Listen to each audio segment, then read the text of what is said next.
Hi friends, అందరికీ good morning. ఎలా ఉన్నారు? బాగున్నారా? అందరు బాగుండాలి, అందులో నేను ఉండాలి. ఇలా చూడండి, ఈ శుక్రవారం రోజు తీసిన వీడియో ఇది. పూజ చేసుకొని ధూపం అయితే వేసిన, ఇల్లంతా ధూపంతో నిండిపోయింది. దేవుళ్ళకైతే పూజ చేసుకున్న ఫ్రెండ్స్. ఇలా దేవుళ్ళకైతే పూజ చేసుకొని పాలు అయితే నైవేద్యం పెట్టుకున్న ఫ్రెండ్స్. దీపం ముట్టించుకొని ఇలా దేవునికి అయితే దీపం అయితే ముట్టించుకున్న. ఆ రోజైతే చాలా ప్రశాంతంగా అనిపించింది. శుక్రవారం వస్తే చాలు, చాలా ప్రశాంతంగా ఉంటుంది. ఇప్పుడు చూడండి, ఇప్పుడు కూడా ఎర్రగా ఉన్నాయి.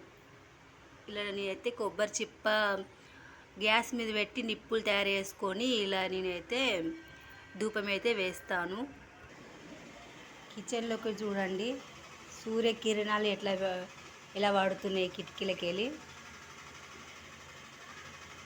కిచెన్ నీట్గా ఉంటేనే మనకు ప్రశాంతంగా అనిపిస్తుంది కదా. ఒకరోజు ముందే నేను అన్నీ క్లీన్ చేసుకొని ఉంటాను. చూడండి, సన్నటి సూర్యకిరణాలు అవుపడుతున్నాయి ఫ్రెండ్స్.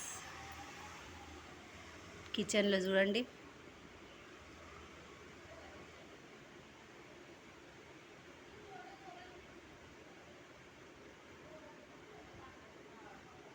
ఇక్కడ నుంచి సన్న సూర్యకిరణాలు అయితే కనిపిస్తుంది కదా మీకు. అయితే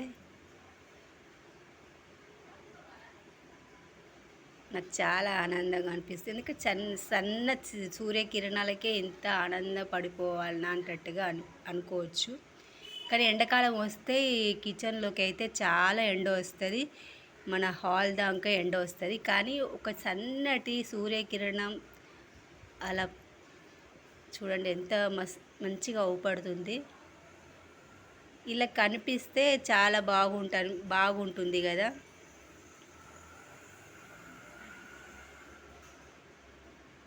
కొంచెం నాకు తెలుగు సరిగా రాదండి, సర్దుకుపోండి. కొన్ని మిస్టేక్లు జరుగుతూ ఉంటాయి నేను మాట్లాడడానికి.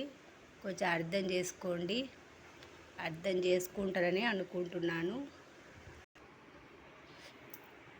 తర్వాత అయితే నీ కాఫీ తాగుతున్నా, పూజ చేసుకున్నా దేవుళ్ళకైతే. ఇప్పుడైతే కాఫీ తాగుతున్నా.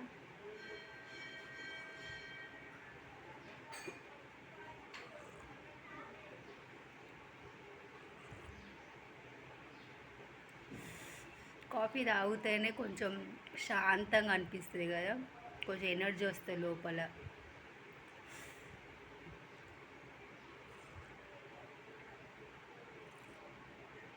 కాఫీ అంటే నేను డైలీ తాగను, కానీ ఎప్పుడో ఒకసారి, వారంలో అయితే 2-3 సార్లు అయితే కంపల్సరీ తాగుతా.